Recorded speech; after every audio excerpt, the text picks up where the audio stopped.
ذرا سی دیر میں کسی کو دو باتیں ایسی کر دو کہ دوسرے کے بارے میں ہمیشہ کے لیے اس کو بدگمان کر دو، دل ایک دوسرے سے دور کر دو۔ وَيَقْطَعُونَ مَا أَمَرَ اللَّهُ بِهِ أَن يُوصَلَ، وہ کاٹتے ہیں ان رشتوں کو جن کو جوڑنے کا اللہ نے حکم دیا، وَيُفْسِدُونَ فِي الْأَرْضِ، اور زمین میں فساد مچاتے ہیں۔ اس لیے قرآن پاک نے دو لفظ استعمال فرمائے، وَيْلٌ لِكُلِّ ہُمَزَةٍ لُمَزَةٍ، ہمزہ اور لمزہ، یہ دو لفظ، دونوں کو یاد رکھیے کہ ایسا تو نہیں کہ کہیں ہم میں بھی یہ دونوں جو ہے وہ برائیاں موجود ہوں۔ ایک ہوتے عیب جو، عیب بین، عیب دیکھنے والا، عیب کی تلاش کرنے والا، اس کو عیب جو کہتے ہیں، اور ایک ہوتا ہے عیب گو، عیب کے متعلق باتیں کرنے والا۔ یہ دو علیحدہ علیحدہ بیماریاں ہیں، گناہ ہیں، عیب جو ہونا اور عیب گو ہونا، اور بعض لوگوں میں یہ دونوں بیماریاں ہوتی ہیں، وہ عیب جو بھی ہوتے ہیں عیب گو بھی ہوتے ہیں، اس لیے ہمزۃ لمزہ دو لفظ استعمال کیے۔ اب قیامت کے دن ایسے بندے کے لیے جو عیب جو ہوگا اور عیب گو ہوگا، کیا کریں گے؟ اللہ تعالیٰ جہنم کے اندر ایک خاص جگہ بنائیں گے جس کو حاویہ کہیں گے،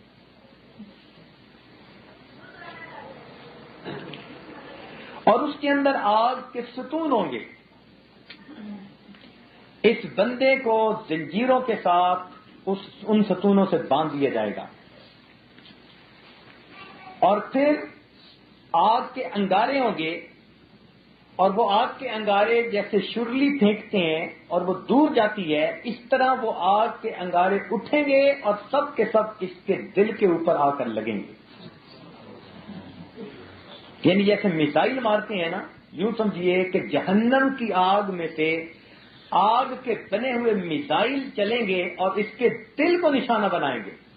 نار اللہ، یہ اللہ کی بنائی ہوئی آگ ہوگی، اللہ نے اسپیشل بنائی ہوگی کہ تم لوگوں کے دلوں کو جلاتے تھے،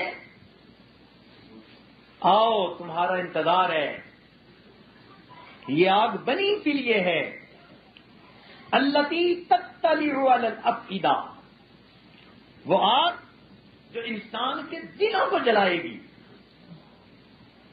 باقی جسم کی بات نہیں، آ کی دل کی بات کی۔ تم لوگوں کے دلوں کو جلاتے تھے، ہم جہنم میں تمہارے دلوں کے نشانے لگائیں گے۔ تو یاد رکھیے کہ زبان سے جو غیبت کا فکرہ نکل رہا ہے، ہر فکرے کے بدلے قیامت کے دن آگ کا کوئی نہ کوئی ایک شرر ہمارے دل کو آ کر جلائے گا۔ ہم کسی کی غیبت نہیں کر رہے، ہم اپنے لیے ان شراروں کو جمع کر رہے ہیں،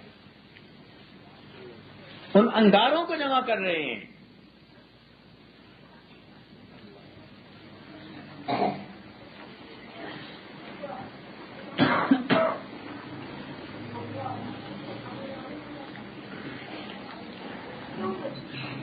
تو آج غیبت کرنی آسان، کل اس کا عذاب برداشت کرنا مشکل کام۔ آج تو صوفے سیٹ پہ بیٹھ کے چائے پیتے ہوئے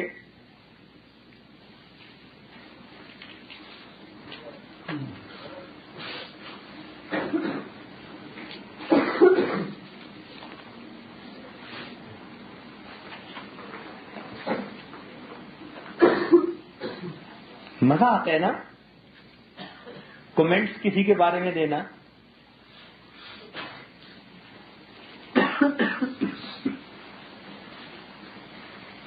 مثلاً خامد نے کہا کہ نماز پڑھا کرو، تو آگے سے جواب دیا آپ کی بہن تو پڑھتی نہیں۔ اب یہ جو آپ کی بہن پڑھتی نہیں کہا، یہ کیوں کہا؟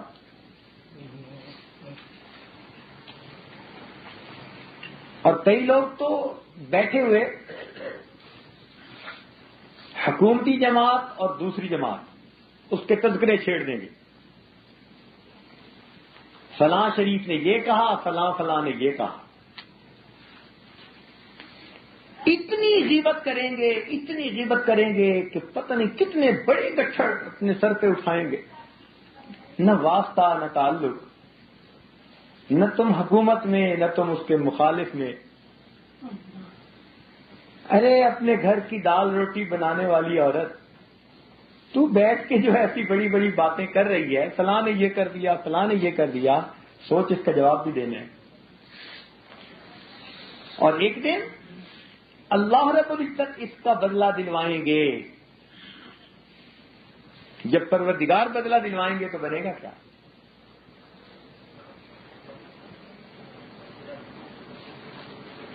اس لیے فرمایا کہ غیبت کرنے کی مثال ایسے جیسے کہ انسان کسی مردار کا گوشت کھا رہا ہو.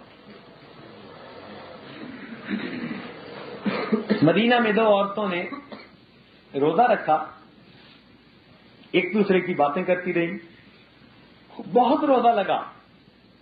نبی علیہ السلام کی خدمت میں حاضر ہوئے لوگ کہ جی اتنا روزہ ان کو لگا ہے کہ مرنے کے قریب، تو کیا وہ افطار کر سکتی ہیں؟ فرمایا انہوں نے تو پہلے ہی روزہ توڑ لیا.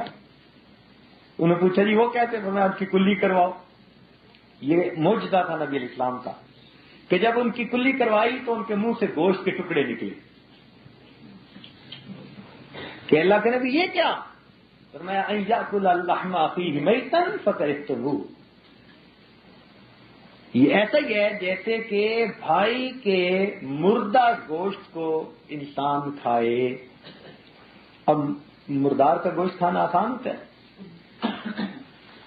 یہی عورت جو بیٹھی غیبت کر رہی ہے نا،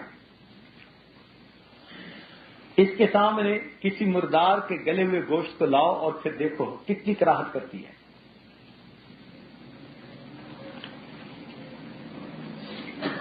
کمرے میں چوہا مر کے گل جائے تو یہ کمرے میں نہیں جاتی. گلی میں گدھا مرا پڑا ہو تو ادھر سے گزرتی نہیں کہ بو آتی ہے. اور قیامت کے دن مردار گوشت کو کھائے گی جو بدبوؤں سے بھرا ہوا ہوگا.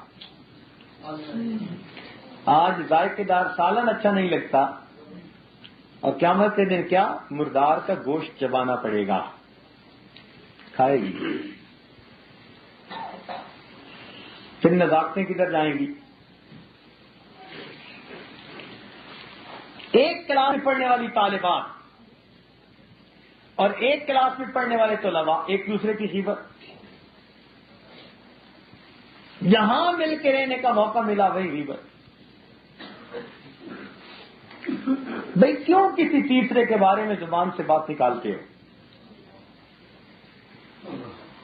شریعت نے مومن کے اکرام کی خاطر اس کی عزت کو محفوظ رکھا. غیبت کو اس لیے منع کیا کہ تاکہ کوئی بھی 2 بندے مل کر بیٹھیں تو تیسرے کے دل میں بدگمانی نہ ہو کہ یہ میرے بارے میں غیبت کر رہے ہوں گے. پابندی لگا دی، تم 2 مل کر اپنی جو بات کرنا چاہتے ہو کرو، تم تیسرے کی بات نہیں کر سکتے. تو بدگمانی کسی میں پیدا ہی نہیں ہوگی کہ وہ بیٹھے ہوئے کیا کر رہے ہیں. جو کر رہے ہوں گے اپنا ہی کچھ کر رہے ہوں گے، میرے بارے میں کچھ نہیں کہہ سکتے. تو یہ مومن کی تکریم ہے، مومن کا وقار ہے اللہ رب العزت کے ہاں کہ اس کی غیبت کو اللہ رب العزت نے حرام کر دیا. یہ اس کی عزت کی حفاظت ہے.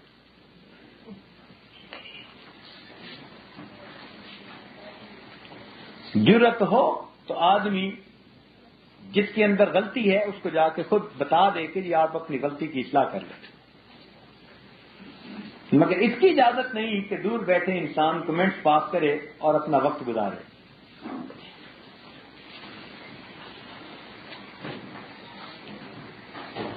قیامت کا دن انسان کے اوپر بڑا بھاری دن ہوگا، جس دن کے دودھ پلانے والیاں اپنے دودھ پینے والوں کو بھول جائیں گی. یا ایھا الناس اتقوا ربکم ان زلزلۃ الساعۃ شیء عظیم. اللہ تعالیٰ نے اس کو شیء عظیم کہا. اور یاد رکھنا کہ بڑے جب کسی کو بڑا کہیں تو وہ چیز بہت بڑی ہوا کرتی ہے.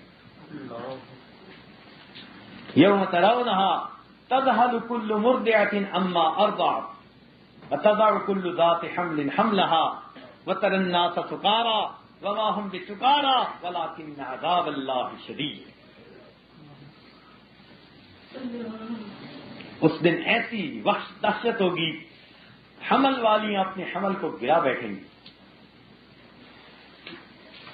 انسان ایسے ہوگا جیسے کہ بے ہوشی کے عالم میں ہے، اور وہ بے ہوشی نہیں ہوگی، وہ اس دن کی وحشت ہوگی کہ رب کے سامنے کھڑا ہونا ہے.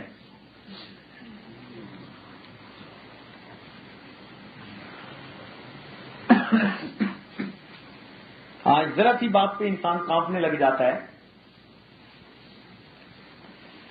قیامت کا دن تو وہ دن ہوگا جب اللہ تعالیٰ سچوں کو بلائیں گے. سنیے اور دل کے کانوں سے سنیے. جس دن اللہ تعالیٰ سچوں کو بلائیں گے اور سچوں سے بھی ان کی سچائی کے بارے میں پوچھیں گے. قرآن عظیم الشان یوم یسأل الصادقین عن صدقہم، سچوں سے ہم ان کی سچائی کے بارے میں پوچھیں گے. مالک ابن دینار رحمۃ اللہ علیہ ایک دن کھڑے دھوپ میں رو رہے تھے. کسی نے دیکھا تو وہ کہہ رہے تھے کہ اے اللہ، جن کو آپ نے قرآن پاک میں خود سچا کہا پھر فرما رہے ہیں ہم ان سچوں سے بھی ان کی سچائی کے بارے میں پوچھیں گے، پروردگار پھر ہم جیسے جھوٹوں کا کیا حال ہوگا. جب سچوں سے بھی ان کی سچائی کے بارے میں آپ پوچھیں گے تو پھر ہم جیسے جھوٹوں کا کیا حال ہوگا. اور غیبت کی معافی بھی فقط مصلے پہ بیٹھے نہیں ملتی کہ کوئی مصلے پہ بیٹھ کے توبہ کر لے تو چلو معاف ہو گیا نا. غیبت کا گناہ اس حق والے سے بخشوانا پڑتا ہے، معافی مانگنی پڑتی. کوئی ایک مصیبت ہے کہ چلو جی آج ہمیں احساس ہوا ہم توبہ کرتے ہیں، نہیں. جن جن کی غیبت کی ان سے ہمیں معافی مانگ کر دنیا میں بخشوانا پڑے گا، ورنہ قیامت کے دن وہ حقدار ہوں گے. اب سوچیں ہم نے کہاں کہاں جان پھنسائی ہوئی ہے.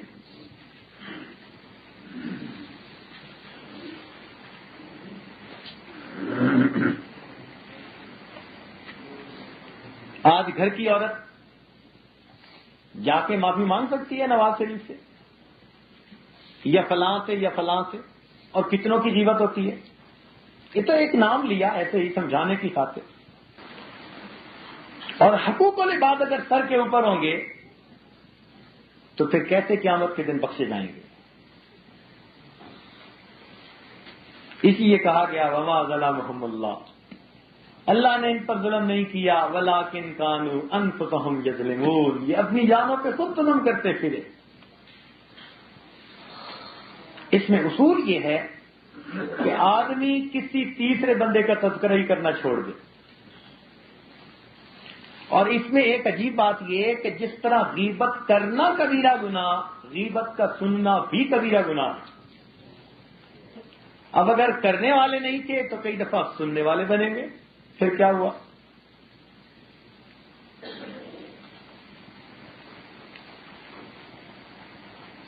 اس سے بچنے کا طریقہ ہے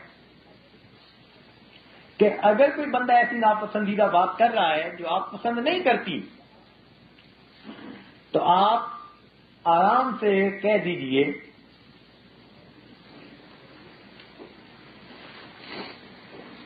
کہ یہ بات تو ٹھیک نہیں. اور اگر محسوس کرتی ہیں کہ ایسا کہیں گے تو الٹا یہ بھی ناراض ہو جائے گی تو پھر علماء نے طریقہ لکھا کہ جس کی غیبت کی جا رہی ہے آپ اس کے بارے میں کوئی اچھی بات کر دیں. اگر آپ نے کوئی اچھی بات اس کے بارے میں کر دی آپ غیبت سننے والوں میں شامل نہیں ہوں گے، کیونکہ آپ نے تردید کر دی بالفعل اس کی.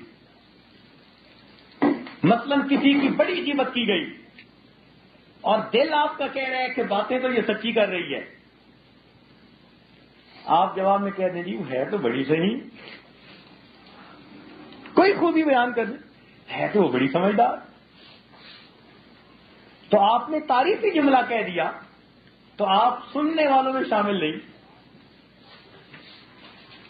1 گھنٹے کی اس کی غیبت ایک فکرے کے ساتھ ختم، آپ پہ وبال نہیں۔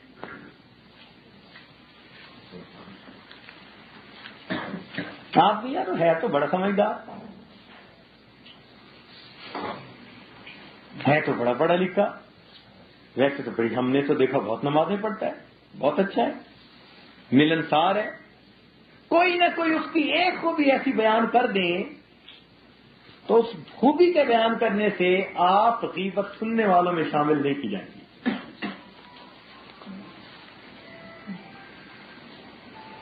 ایک یہ بھی صورت ہے غیبت سے بچنے کی کہ اگر کسی نے کسی کے بارے میں بہت کچھ کہا، آپ کہتے ہیں جی حقیقت حال کو تو اللہ بہتر جانتا ہے، ویسے ہماری نظر میں تو اچھا آدمی ہے، ہماری نظر میں تو اچھا آدمی۔ اچھا آپ کا تجربہ یہ ہے، میرا تجربہ تو یہ ہے کہ میرے ساتھ تو بہت اچھے ہیں اس کے تعلقات، تو کوئی نہ کوئی ایسی بات کر دیں کہ جس سے اس کی رد ہو جائے اور اس رد کی وجہ سے آپ غیبت سننے والوں میں شامل نہیں۔ اور غیبت کرنے سے تو اس طرح ڈریں جس طرح کوئی آدمی کسی شیر کے قریب جانے سے ڈرتا ہے۔ کیوں ڈرتا ہے؟ پتہ ہے کہ یہ میرے گلے پڑ جائے گا۔ اسی طرح جس بندے کی غیبت کی جا رہی ہے یہ بندہ قیامت کے دن گلے پڑ جائے گا، مسلط کر دیا جائے گا نیکیوں پر، اور جب تک وہ مطمئن نہیں ہوگا اس کا حق باقی رہے گا۔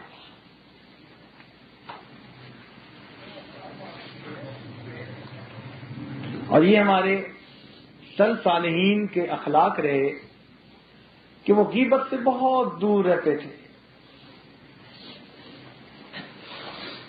ایک لفظ زبان پہ ایسا نہیں لاتے تھے جو کسی کے لیے بھی ناگواری کا اثر، ایک لفظ بھی ایسا نہیں لاتے تھے۔ حتیٰ کہ اگر کسی بندے کو کہنا ہوتا اور وہ موٹا ہوتا تو اس کے پیچھے پیچھے اس کو موٹا بھی نہیں کہتے تھے، کہ کئی لوگ موٹا کہنے سے بھی ناراض ہوتے ہیں۔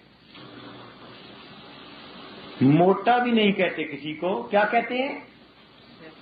اس کی بات کرتے ہوئے کہتے ہیں وہ جو صحت مند آدمی ہے،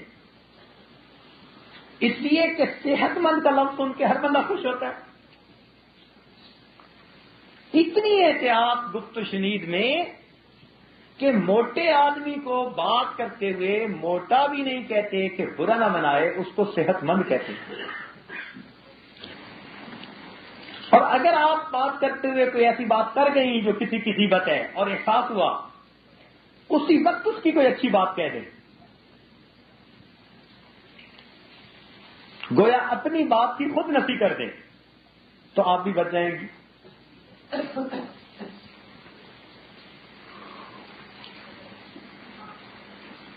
اور اگر ایسے لوگوں کی غیبت کی جو دنیا سے چلے گئے تو پھر کیا ہوا؟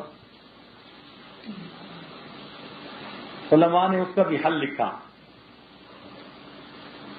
فرمایا کہ ان کے لیے ایک تو دعائیں کرو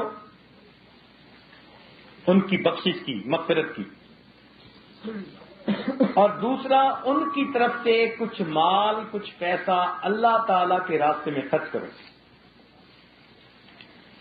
اور دل میں یہ نیت کرو کہ اللہ اس صدقہ کا ثواب اتنا عطا فرما دینا اپنی رحمت اور اپنے فضل کے ساتھ کہ قیامت کے دن جتنا حق مانگنے والے ہوں گے ان سب کے لیے یہ ثواب کافی ہو جائے۔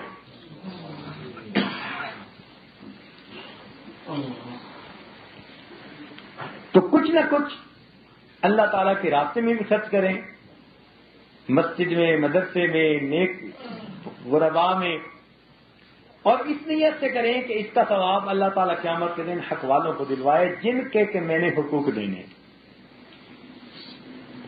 اور آئندہ کے لیے غیبت سے سچی توبہ۔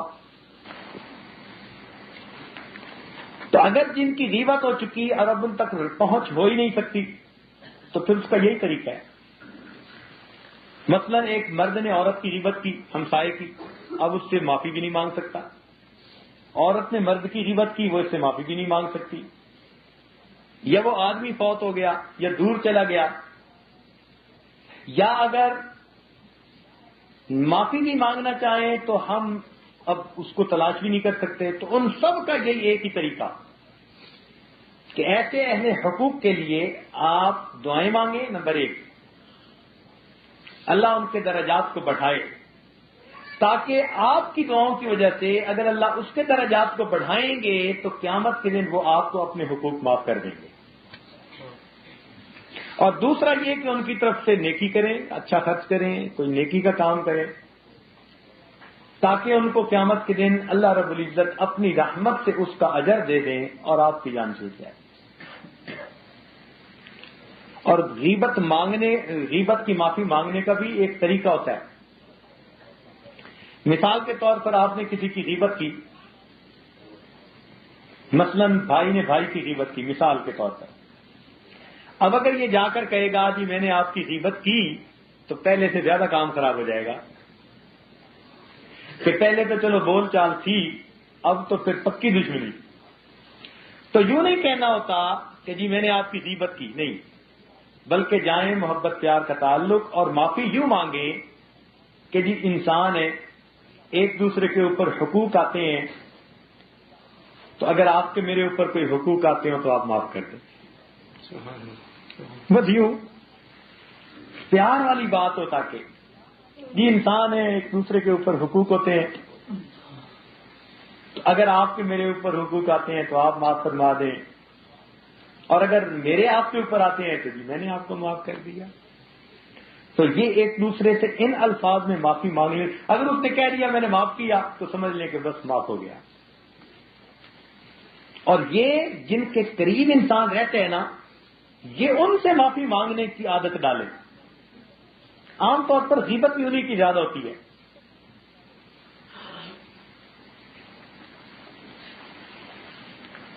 تو الفاظ اسی طرح کے استعمال کر لیے جائیں کہ جی اگر آپ کا کوئی حق آتا ہو میرے اوپر تو آپ مجھے اللہ کے لیے معاف کر دیں. آج معافی مانگنی آسان، کل قیامت کے دن اس کے اجر اور بدلہ دینا بڑا مشکل کام. اور اسی وجہ سے انسان رکا رہتا ہے.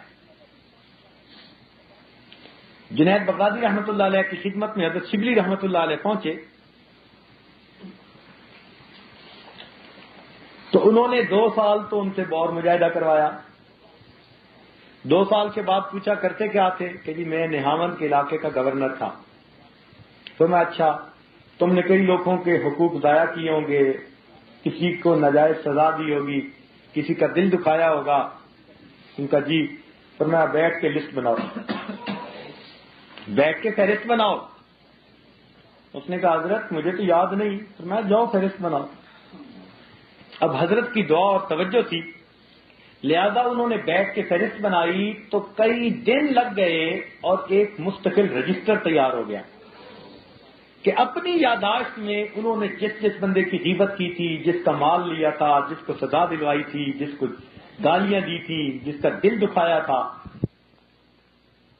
جب نہاوند کے علاقے کے قریب پہنچے اب ان کو احساس ہوا کہ میں جہاں حاکم بن کر رہا اب میں وہاں کے لوگوں سے معافی مانگنے جا رہا ہوں.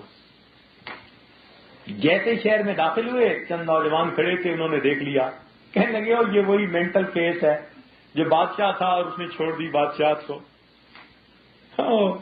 ایک نے پکڑا، دوسرے نے بال کھینچے، تیسرے نے کپڑے. انہوں نے وہ گت بنائی الامان والحفیظ. جب جان چھوٹی اب پہلے کے پاس گئے، کسی نے معاف کر دیا، کسی نے اپنے دل کی بھڑاس نکالی تو مار پیٹ کر لی، کسی نے کہا اچھا میں تب معاف کروں گا دھوپ میں کھڑے رہو، اتنی دیر دھوپ میں کھڑے رہے. کسی نے کہا جی میرے گھر کی دیوار تعمیر ہو رہی ہے، تم مزدوروں کے ساتھ مزدوری کرو اتنے دن تب معاف کروں گا. 3 سال لگے ان لوگوں سے ان کے حقوق کی معافی مانگنے میں. 3 سال لگے. جو فوت ہو گئے تھے، جو ان کے ورثاء تھے، ان سے معافی مانگی. حتیٰ کہ 3 سال میں کوئی بندہ ایسا نہ تھا ان کے ذہن میں کہ جس کا انہوں نے حق دینا ہو.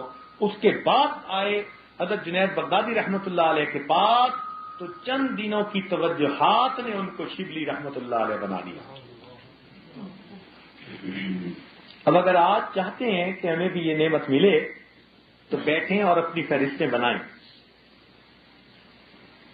1 دن لگے، 2 دن لگے، جتنے دن لگے، سوچیں میں نے کس کس کی غیبتیں کی، کس کس کے حقوق پامال کیے، کس کا دینا ہے، کس کا میرے سر پہ ہے، ساری تفصیل لکھیں اور اس سے معافی مانگیں. جب اس سے ہم جان چھڑا لیں گے تو پھر دیکھیے اللہ رب العزت کی طرف ہم پھر دوڑے ہوئے جائیں گے. یہ پاؤں کی زنجیریں ہیں، یہ جانے نہیں دیتی. یہ حقوق و لباس جو ہیں پھنسے ہوتے ہیں. حقوق و لباس کا کتنا اثر ہوتا ہے. ابراہیم ادم رحمت اللہ علیہ سردیوں کی رات مسجد میں آئے، نفلیں پڑھ پڑھ کے تھک گئے، بستر نہیں تھا، صف بچھی ہوئی تھی تو صف کے کنارے پہ سوئے اور لپٹنا شروع کر دیا اور اپنے اوپر صف کو لپیٹ لیا. تو صف کے اندر لپٹے پڑے ہیں. کیا دیکھتے ہیں کہ اسی حال میں کمرے کے اندر ایک روشنی ہوئی اور کچھ بڑے ہی منور چہرے والے لوگ اندر داخل ہوئے اور انہوں نے اپنی محفل لگائی، حلقہ لگایا. جب کچھ آپس میں بات چیت کرنے لگے تو ان میں سے ایک نے کہا کہ یہاں ہمیں کوئی غیر بھی نظر آتا ہے. تو جو ان کا امیر تھا وہ کہنے لگا ہاں یہ ادم کا بچہ پڑا ہے اور یہ بھی ولی بننا چاہتا ہے. اور یہ کیسے ولی بن سکتا ہے جبکہ اس نے فلاں بندے کی کھجور کو بغیر اجازت کے کھایا ہوا ہے. فلاں بندے کی کھجور کو بغیر اجازت کے کھایا ہوا ہے، یہ کیسے ولی بن سکتا ہے. یہ کہہ کے چلے گئے. ابراہیم ادم رحمت اللہ علیہ فرماتے ہیں کہ مجھے خیال آیا ہو میں نے کھجوریں خریدی تھی، جب چلنے لگا ایک کھجور پاؤں کے قریب گری پڑی تھی، میں نے گمان کر لیا کہ میرے حصے میں سے گری، حالانکہ وہ تو دکاندار کے حصے میں سے تھی. اور اس طرح وہ کھجور کھا لینے سے میں کسی کی چیز بغیر اجازت استعمال کرنے کے گناہ کا مرتکب ہو گیا تھا. فرماتے ہیں اگلا دن ہوا، میں نے جا کے اس سے معافی مانگ لی. جیسے ہی اس کی معافی مانگی اللہ رب العزت نے اسی وقت مجھے ابدال کا رتبہ عطا فرما دیا. ایک کھجور کھانے کی وجہ سے ابدال کا رتبہ ملنے سے رکا ہوا تھا.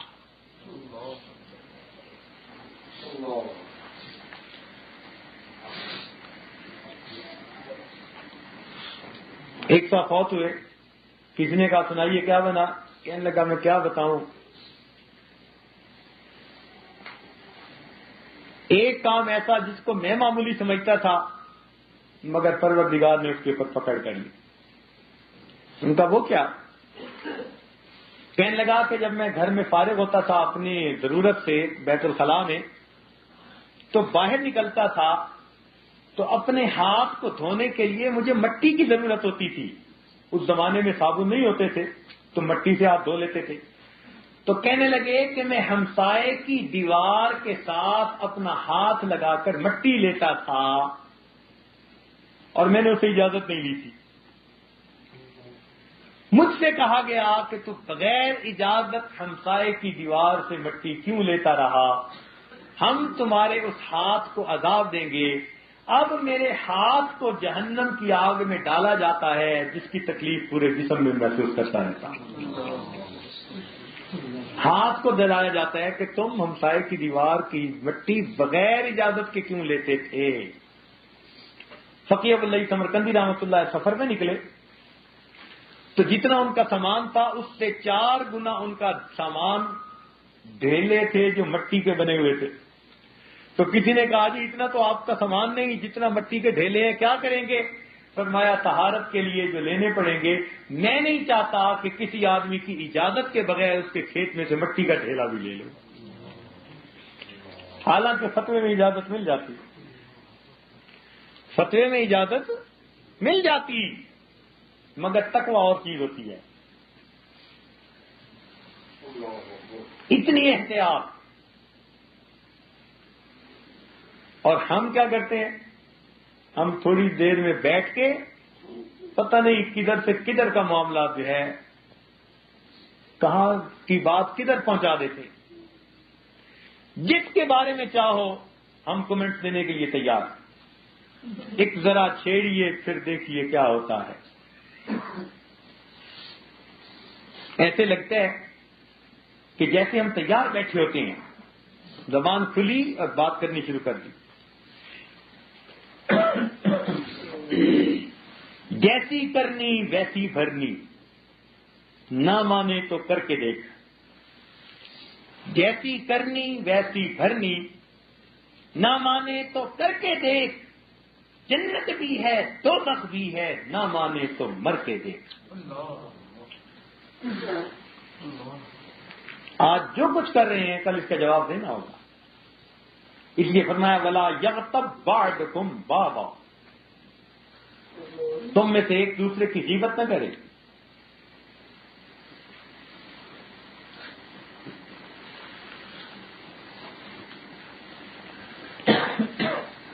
اور ایک ناشکری,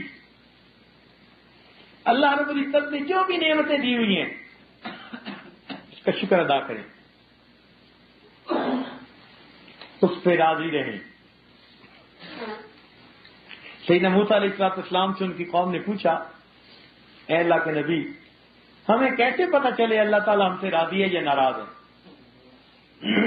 ہمیں کیسے پتہ چلے کہ اللہ تعالیٰ ہم سے راضی ہے یا ہم سے ناراض ہے؟ کوتور پہ حاضر ہوئے سوال پوچھا. فرمایا میرے کلیم, جا کے امت کو بتا دو کہ تم اپنے دلوں میں جھانک کے دیکھو, اگر تم اپنے دل میں مجھ سے راضی ہو تو میں تم سے راضی ہوں, اگر تمہیں مجھ سے شکایتیں ہیں تو مجھے تم سے شکایتیں. اور آج دیکھو ہم نے تو ہر بندے کو شکایتیں, ہمیں تو یہ نہ دیا, وہ نہ دیا, وہ نہ دیا. اس لیے حدیث پاک میں آتا ہے کہ اللہ رب العزت دنیا میں جن بندوں کو تھوڑا رزق دیں گے اور وہ بندہ اس تھوڑے رزق پر اللہ سے راضی ہو جائے گا. حدیث کے پاس کہ جو بندہ دنیا میں تھوڑے رزق پر اللہ سے راضی ہو جائے گا, اللہ تعالیٰ قیامت کے دن اس بندے کے تھوڑے عملوں پر راضی ہو جائیں گے. میرے بندے, تو تھوڑے دیے ہوئے رزق پہ راضی ہو گیا تھا, میں تیرے تھوڑے عملوں پہ راضی ہو جاتا. تو ہم اللہ رب العزت کا شکر ادا کیا کریں. اور ایک چیز یاد رکھیں کہ اللہ تعالیٰ کی عظمتوں کو یاد رکھیں اور اپنی اوقات کو نہ بھولیں. یہ باتیں تب ہوتی ہیں جب بندہ اپنی اوقات کو بھول جاتا ہے. جب اپنی اوقات کو بھول جاتا ہے تب یہ باتیں کرتا ہے, اور اس کو نہیں پتا کہ میں جو زبان سے ایسی بات نکال رہی ہوں, اگر اس کا وبال میرے اوپر پڑا تو بنے گا کیا. قرآن عظیم الشان, یا ایھا الناس انما بغیکم علی انفسکم, اے انسانوں تمہاری بغاوتیں تمہاری اپنی جانوں پر, تو جو گناہ کرتے ہیں اس کا وبال ہم پہ لوٹ کے آتا ہے. کسی کا نہیں کچھ برا کر رہے ہوتے, اپنے آپ کو عذاب کے اندر دھکیل رہے ہوتے ہیں, تو اس کے اثرات بھی اپنے اوپر. بڑا بول نہ بولیں کہ اللہ رب العزت کو بڑا بول بہت ناپسند ہوتا ہے. اللہ اکبر. آپ کو ایک گزٹڈ آفیسر کی بات سناؤں. کوٹھی خریدی, قریب مسجد تھی, فجر کی اذان ہوئی, آنکھ کھلی, اگلے دن مؤذن کو بلوا کے کہہ دیا کہ فجر کی اذان سپیکر پہ نہ دیا کرو, میری نیند میں خلل واقع ہے.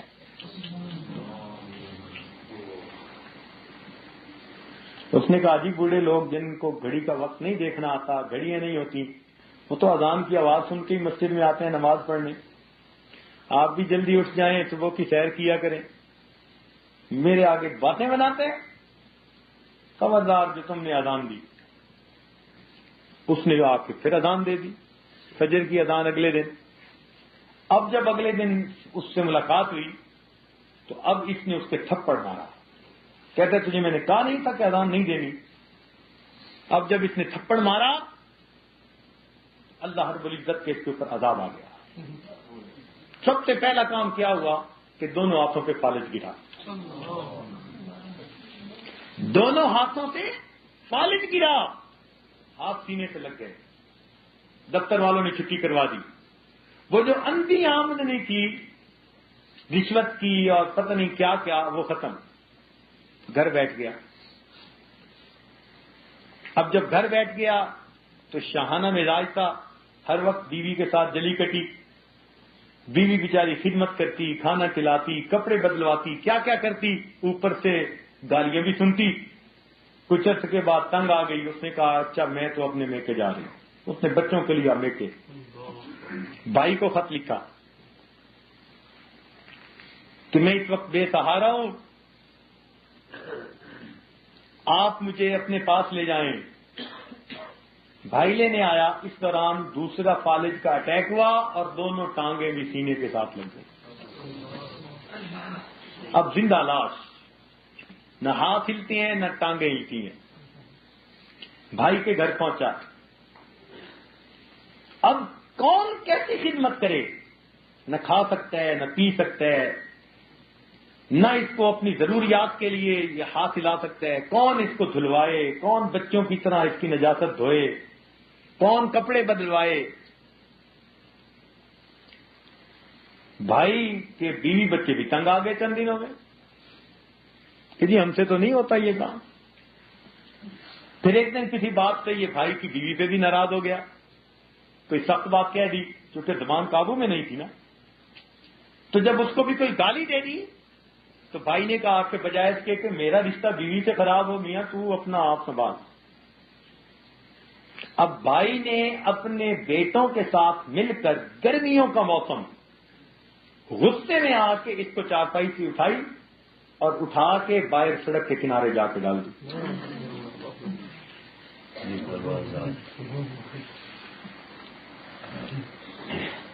اب جب 9-10 بجے اور سورج کی طرف دھوپ ہوئی تو پسینہ آ رہا ہے. اب پیاس لگی, بھوک لگی, کھایا ہوا کچھ نہیں تھا. اب رو رہا ہے کہ کوئی مجھے کھانے کو کچھ دے دے. اگلے دن کا فاقہ تھا. قریب سے آدمی نے گزرتے ہوئے 2 روپے دیے. کہنے لگا نہیں میں 2 روپے نہیں لیتا, مجھے تو روٹی دے, بھوک لگی ہے. اس نے جا کے روٹی لائی اور کہنے لگا لے کھا لے. کہنے لگا میرے تو ہاتھ اور پاؤں کام ہی نہیں کرتے. اس نے کہا میرے پاس اتنا وقت نہیں, میں تو جا رہا ہوں. پھر رو رہا ہے, منت سماجت کر رہا ہے کہ مجھے روٹی کھلا دیں. اس نے کہا میرے پاس وقت نہیں. پاؤں سینے پہ لگے ہوئے تھے. اس نے کہا میں جا رہا ہوں. کہنے لگا پھر روٹی مجھے پکڑا دو. اپنے پاؤں کے انگوٹھے اور انگلی کے درمیان اس نے روٹی پکڑی اور اپنے منہ سے اس کو نوچ نوچ کے کھا رہا تھا. جیسے کتا روٹی کھاتا ہے نا, پاؤں میں پکڑ کے منہ سے نوچتا ہے, یہ فرسٹ کلاس گدھے کا آفیسر اپنے پاؤں کے انگوٹھوں میں روٹیاں پکڑ کے اپنے منہ کے ساتھ نوچ کے کھا رہا ہے. کذالک العذاب ولعذاب الآخرۃ اکبر.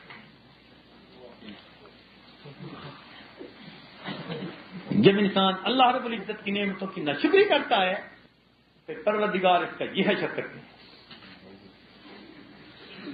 اپنی اوقات کو بندہ بھول جاتا ہے. زبان چلانی آسان, جواب دینے مشکل کام. پوچھیں گے تم دنیا میں میری نعمتوں کا کیا شکر ادا کرتے رہے.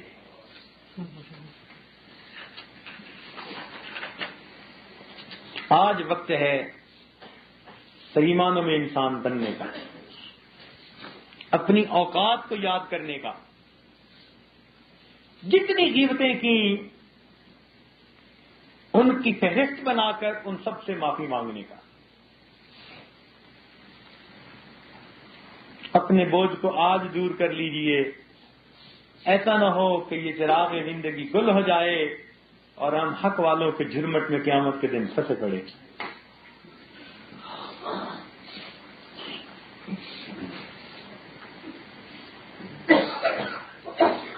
ناشکری اور پروردگار کی. حضرت مولانا بدر عالم رحمۃ اللہ علیہ نے ترجمان السنہ میں ایک حدیث نقل فرمائی کہ بنی اسرائیل کے 3 بندے تھے. ان ان میں سے ایک آدمی برس کا مریض تھا، سفید داغ تھے اس کے چہرے پر. ایک آدمی آیا، اس نے کہا کیا حال ہے؟ کہ جی آپ دیکھتے ہی ہیں کہ میں برس کا مریض ہوں، میری شکل اتنی بدصورت ہے کہ کوئی میرے پاس بیٹھنا پسند نہیں کرتا، کوئی سیدھے منہ بات نہیں کرتا، پھر رزق تنگ ہے، پریشان ہوں. اس نے دعا کر دی. اللہ تعالیٰ نے اس کو ایک اونٹنی دی. اونٹنی کی نسل اتنی بڑی کہ وہ وقت کا امیر آدمی بن گیا، اور اس کی برس کی بیماری بھی گئی، خوبصورت جسم، خوبصورت شکل اللہ نے عطا فرما دی. دوسرے کے پاس گیا، اس کے سر پہ بال نہیں تھے، جس کی وجہ سے اس کی شخصیت ایسی تھی کہ لوگ دیکھتے تھے تو مذاق کرتے تھے، اور رزق کی بھی تنگی تھی. اس نے پوچھا کیا حال ہے؟ کہنے لگا میں کیا بتاؤں کہ ہر ایک کی ہنسی مذاق سنتا ہوں اور در در کی ٹھوکریں کھاتا ہوں، کام نہیں. اس نے دعا کر دی، اللہ تعالیٰ نے اس کو گائے دی. گائے کی اتنی نسل بڑی کہ وہ بڑا امیر آدمی بن گیا. تیسرے کے پاس گیا، اندھا تھا. کیا حال ہے؟ اس نے کہا میں کیا بتاؤں، میں تو اندھا ہوں، در در کی ٹھوکریں کھاتا پھرتا ہوں، مانگتا ہوں. اس نے دعا کر دی، اللہ تعالیٰ نے اس کو آنکھیں بھی دے دی اور اس کو ایک بکری دے دی، اور بکری کی نسل اتنی بڑی کہ بڑے بڑے ریوڑوں کا مالک امیر آدمی بن گیا. کئی سال گزر گئے، یہ تینوں آدمی اپنے اپنے وقت کے نواب کہلانے لگے. بیویاں، بچے، خاندان، دوست احباب، علاقے کے چودھری، نواب اپنی عیاشی میں زندگی گزار رہے ہیں. وہ آدمی پہلے کے پاس ایک دن آیا اور کہنے لگا کہ دیکھو میں ایک مفلس اور قلاش ہوں، نادار ہوں، آپ کے پاس کچھ نہیں تھا، اللہ نے آپ کو سب کچھ دیا، آپ اس میں سے کچھ مجھے بھی دے دیں. اب اس نے جب یہ سنا تو یہ غصے میں آ گیا، کہنے لگا بکواس کرتا ہے، میرا دادا امیر، میرا والد امیر، میں امیر کا بیٹا، تو کیسے کہتے ہیں کہ تمہارے پاس کچھ نہیں تھا، نکل جائے یہاں سے. جب اس نے اس کو گالیاں نکالی، اس نے کہا اچھا تم جیسے تھے اللہ تمہیں ویسے ہی کر دے. وہ برس کی بیماری بھی آ گئی اور سارا مال بھی ضائع ہو گیا. دوسرے کے پاس گیا کہ میں ایک نادار غریب ہوں، اللہ کے نام پر سوال کرتا ہوں، آپ کے پاس کچھ نہیں تھا، آپ کو اللہ تعالیٰ نے سب کچھ دیا، اس میں سے آپ کچھ مجھے بھی دے دیں. اس نے کہا فضول لوگ آ جاتے ہیں مانگنے کے لیے، میاں یہ میں نے محنت سے کمائی کی ہے، مجھے اللہ میرا دماغ اتنا ہے کہ لوگ مجھ سے فیصلے کرواتے ہیں، میں نے فلاں بزنس میں اتنا کمایا، فلاں میں اتنا کمایا، فلاں فیصلہ کیا اتنا ملا. میاں خون پسینے کی کمائی ہے، تم کیسے کہتے ہو کہ کچھ نہیں تھا؟ اس نے کہا اچھا جیسے تھے اللہ تمہیں ویسا کر دے. اس کے بھی بال غائب اور وہ انسان بھی اپنے مال سے محروم. اس کے بعد یہ تیسرے کے پاس گیا اور جا کر کہا کہ بھئی میں مفلس ہوں، غریب ہوں، اللہ کے نام پر مانگتا ہوں، ایک وقت تھا کہ آپ کے پاس بھی کچھ نہیں تھا، اللہ تعالیٰ نے آپ کو سب کچھ دیا، مجھے بھی کچھ دے دیجیے. تو کہتے ہیں کہ جیسے ہی اس نے یہ لفظ کہے اسی وقت وہ آدمی کھڑا ہوا اور اس نے اسے کہا کہ اے بھائی تم بالکل سچ کہتے ہو، تم بالکل سچ کہتے ہو. ایک ایسا وقت تھا کہ میں تو اندھا تھا، مجھے کچھ نظر نہیں آتا تھا. ارے دوسروں کے لیے تو رات کو اندھیرا ہوتا تھا، میرے لیے تو دن میں بھی اندھیرا ہوتا تھا. میں در در کی ٹھوکریں کھاتا تھا، لوگوں کے سامنے دامن پھیلاتا، بھیک مانگتا تھا اور مانگے ہوئے ٹکڑوں کو کھا کے گزارا کیا کرتا تھا. کوئی اللہ کا بندہ آیا اور اس نے آ کر دعا دی، پروردگار نے مجھے بینائی بھی دی، پروردگار نے مجھے رزق بھی دیا، یہ جو کچھ ہے یہ سب میرے مولا کا کرم ہے. تم آج اللہ کے نام پر مانگ رہے ہو، یہ سامنے دونوں پہاڑوں کے درمیان جتنی بکریاں نظر آتی ہیں یہ سب تمہارے لیے ہیں، جتنا چاہو میرے مولا کے نام پر لے لو. اس نے کہا مبارک ہو، میں تو فرشتہ ہوں. دو بندوں نے اپنی اصلیت کو بھلا دیا، اس لیے نعمتیں واپس لے لی. جا اللہ تیرے مال میں اور برکتیں عطا فرمائے. یہ بندہ بنی اسرائیل کا سب سے زیادہ امیر آدمی گزرا. تو جو اپنی اوقات کو یاد رکھتا ہے، اللہ تعالیٰ کی نعمتوں کی قدردانی کرتا ہے، پھر اللہ تعالیٰ نعمتوں میں برکتیں دیتا ہے۔ اے ماں، تو اپنی اولاد کو دیکھ کر شکر ادا نہیں کرتی؟ تو بازار سے خرید کر لا سکتی تھی؟ تجھے اللہ نے چاند سے بیٹے دیے، کتنی خوبصورت بیٹی دی، تیرے آنکھوں کی ٹھنڈک، تیرے دل کا سکون، بن مانگے تجھے اولاد دے دی۔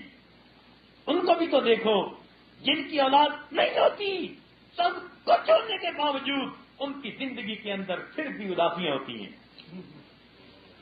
ان کے بڑے بڑے گھر سونے سونے نظر آتے ہیں، اس میں کھیلنے والے ان کے بچے نہیں ہوتے۔ تجھے اللہ تعالیٰ نے یہ اولاد کی نعمت کی عطا فرما دی، کیا اللہ کا شکر ادا نہیں کرتی؟ اللہ تعالیٰ نے تجھے صحت مند جسم دیا، اللہ تعالیٰ نے تجھے محبت کرنے والا خاوند دیا، گھر دیا، عزت کی روٹی بیٹھی کھا رہی ہے، کیا اللہ کا شکر ادا نہیں کرتی؟ کیا بازاروں میں نہیں دیکھا وہ جوان بچیاں جن کے جسم کے بعض حصوں کے کپڑے بھی پھٹے ہوتے ہیں اور ہاتھوں میں انہوں نے ایک کشکول پکڑا ہوتا ہے، اور کبھی اس مرد کے سامنے ہاتھ پھیلاتی ہیں، کبھی اس کے سامنے، وہ بھی تو کسی کی بیٹی ہوگی، اسے بھی تو کسی ماں نے جنا ہوگا، وہ بھی کسی بھائی کی بہن ہوگی۔ اگر وہ مانگ کے کھا سکتی ہے، تیرے لیے یہ فیصلہ نہیں کیا جا سکتا؟ تجھے اللہ نے گھر کی چھت میں بیٹھ کر عزتوں کی روٹی دی، وہ مانگے ہوئے ٹکڑے کھاتی ہے، تو من پسند کے کھانے پکا کے کھاتی پھرتی ہے۔ پھر تجھے کہتے ہیں 5 وقت نماز پڑھ، اور یہ نماز پڑھنا تجھے بوجھل نظر آتا ہے۔ اللہ رب العزت کی نعمتوں کی ناقدری نہ کیجیے، اللہ کا شکر ادا کریں کہ پروردگار نے ہمیں ہماری اوقات سے بہت بڑھ کے عطا کیا۔ ہم اس قابل نہیں تھے، ہم اس قابل نہیں تھے۔ اللہ تعالیٰ اگر ناپ تول کریں کہ تم جو عبادت کرتے ہو اس کے مطابق میں رزق دوں گا، تو ہمیں تو دن میں 1 مرتبہ کھانے کو نہ ملے۔ تو انسان اپنی اوقات کو یاد رکھے، بڑے بول نہ بولے، کسی کی غیبت نہ کرے، اپنے لیے جہنم نہ خریدے، اور جو اللہ رب العزت کی نعمتیں ہیں ان کا شکر ادا کرے۔ ڈرنے والا انسان قیامت کے دن جہنم میں نہیں ڈالا جائے گا۔ جو ڈرنے والا انسان ہوگا نا، اللہ سے ڈرتا رہے گا، خوف خدا ہوگا جس کے دل میں۔ وَأَمَّا مَنْ خَافَ مَقَامَ رَبِّهِ وَنَهَى النَّفْسَ عَنِ الْهَوَىٰ فَإِنَّ الْجَنَّةَ هِيَ الْمَأْوَىٰ۔ تو قیامت کے دن اللہ تعالیٰ ایسے بندے کے اوپر مہربانی فرمائیں گے۔ تو ہم بندے ہیں، بندے بن کے رہیں، بندے ہیں، بندے بن کے رہیں، گندے بن کے رہیں گے تو پروردگار نمٹنا بھی جانتے ہیں۔ وہ فرماتے ہیں ان بطش ربک لشدید، تیرے رب کی پکڑ بڑی شدید ہے۔ اللہ رب العزت اپنی رحمت کا معاملہ فرمائے اور ہمارے دل کی گندگیوں کو دور کر کے ہمیں انسانوں والی زندگی گزارنے کی توفیق عطا فرمائے۔ وآخر دعوانا ان الحمد للہ رب العالمین۔ تھوڑی دیر کے لیے مراقبہ کر لیجیے۔ مجھے اپنی پستی کی شرم ہے، تیری رفعتوں کا خیال ہے۔ مجھے اپنی پستی کی شرم ہے، تیری رفعتوں کا خیال ہے، مگر اپنے دل کو میں کیا کروں، اسے پھر بھی شوق وصال ہے۔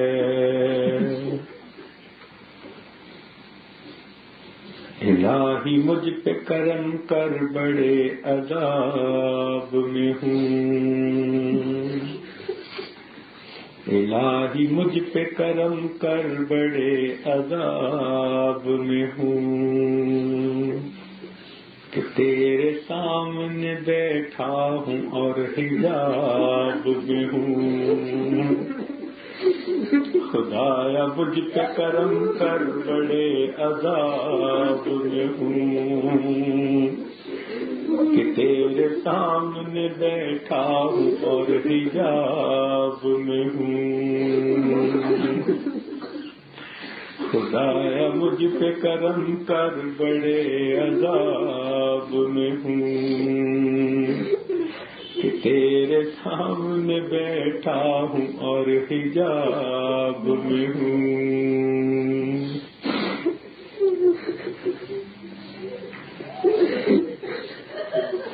مالی دا کم پانی دینا تے بھر بھر مشکاں پاوے تے مالک دا کم پھل پھل لانا او لاوے یا نہ لاوے مالی دا کم پانی دینا تے بھر بھر مشکاں پاوے تے مالک دا کم پھل پھل لانا او لاوے یا نہ لاوے عدل کریں تے کمب دے جاون اچیاں شاناں والے تے فضل کریں تے بخشے جاون میں جوی منہ کالے جے ویکھاں اپنے عملاں دے ول تے کچھ نہیں میرے پلے جے ویکھاں اپنے عملاں دے ول تے کچھ نہیں میرے پلے جے ویکھاں تیری رحمت دے ول تے بلے بلے بلے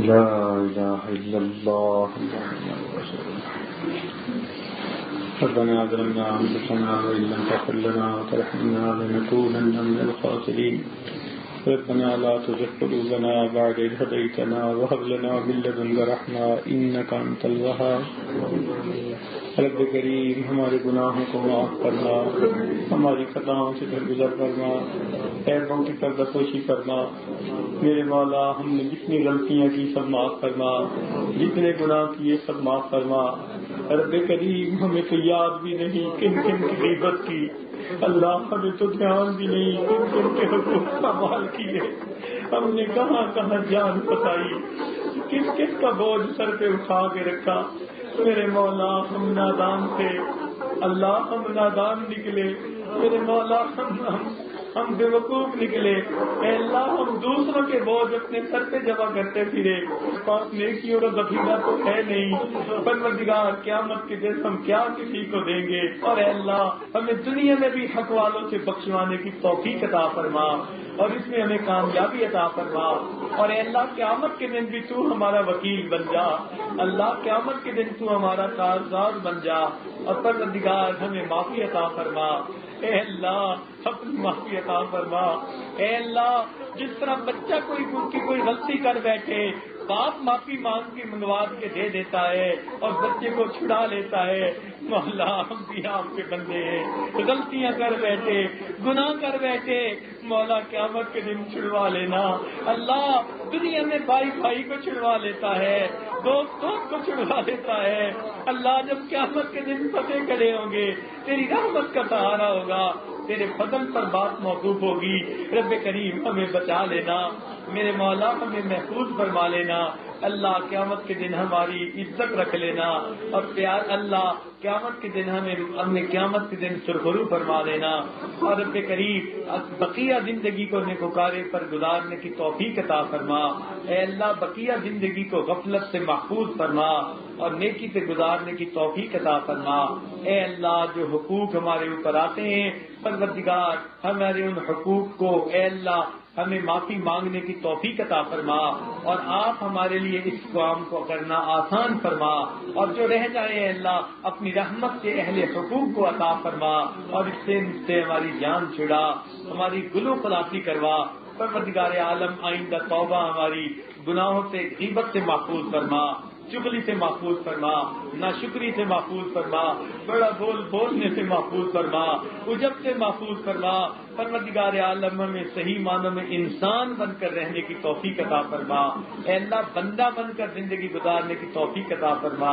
رب کریم ہماری دعاؤں کو اپنی رحمت سے قبول فرما.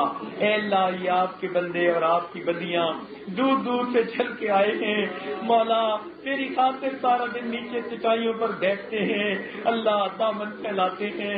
رب کریم تو تو بڑا کریم ہے, تو نے ہمیں سب کو ناز و نعمت میں پالا. اللہ اپنے ناز و نعمت پلے بندوں کو جہنم کی آگ سے بچا لینا.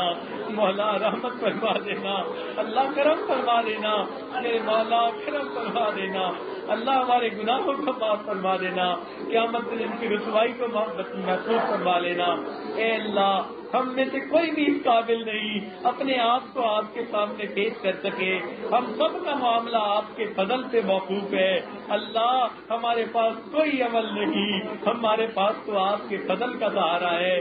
مولا ہم نے آپ کے محبوب سے یہ سن لیا کہ نبئ عبادی انی انا الغفور الرحیم, میرے بندوں کو بتا دو میں بڑا ہی غفور اور بڑا ہی رحیم ہوں. اللہ جب آپ نے اطلاع دے دی تو پروردگار رحمت کا معاملہ کرنا, گناہوں کو معاف کر دینا, ہمارے ساتھ خیر کا معاملہ کرنا. اے اللہ مہربانی کا معاملہ فرما دینا, اللہ ہمارے گناہوں کو معاف کروا دینا. اے اللہ آپ نے خود ہی فرما دیا کہ لا تقنطوا من رحمت اللہ, کہ اے گناہگارو تم اللہ کی رحمت سے مایوس نہ ہونا. ان اللہ یغفر الذنوب جميعا انہ هو الغفور الرحیم. مولا جب آپ بخشنے والے ہیں تو ہمارے گناہوں کو معاف فرما دیجیے گا. رب کریم جو کہا گیا سنا گیا اس کو قبول فرما, اس کے بدلے جتنے سننے والے مرد یا عورتیں ہیں اللہ سب کے گناہوں کو معاف فرما. اے اللہ جو مانگا وہ بھی عطا فرما, جو مانگنا چاہیے تھا نہیں مانگ سکے وہ بھی عطا فرما. اے اللہ جو بیمار ہیں ان کو شفا عطا فرما, جنہوں نے دعاؤں کے لیے کہا اے اللہ ان کی پریشانیوں کو دور فرما. اے اللہ جنہوں نے دعاؤں کے لیے کہا اے اللہ جن کے والد فوت ہوئے اللہ ان کے والد کی مغفرت فرما. اے اللہ جو ہمارے اساتذہ مشائخ دنیا سے چلے گئے اور عزیز رشتہ دار دنیا سے چلے گئے اللہ ان کو بھی ان دعاؤں میں شامل فرما. امت مسلمہ کو عزت رفتہ نصیب فرما. دنیا میں جہاں جہاں مسلمان پریشان ہیں ان کی پریشانیوں کو دور فرما. ربنا تقبل منا انك انت السميع العليم تب علينا انك انت التواب الرحيم. صلی اللہ تعالی علی حبیبہ سیدنا محمد وآلہ واصحابہ اجمعین برحمتک یا ارحم الراحمین.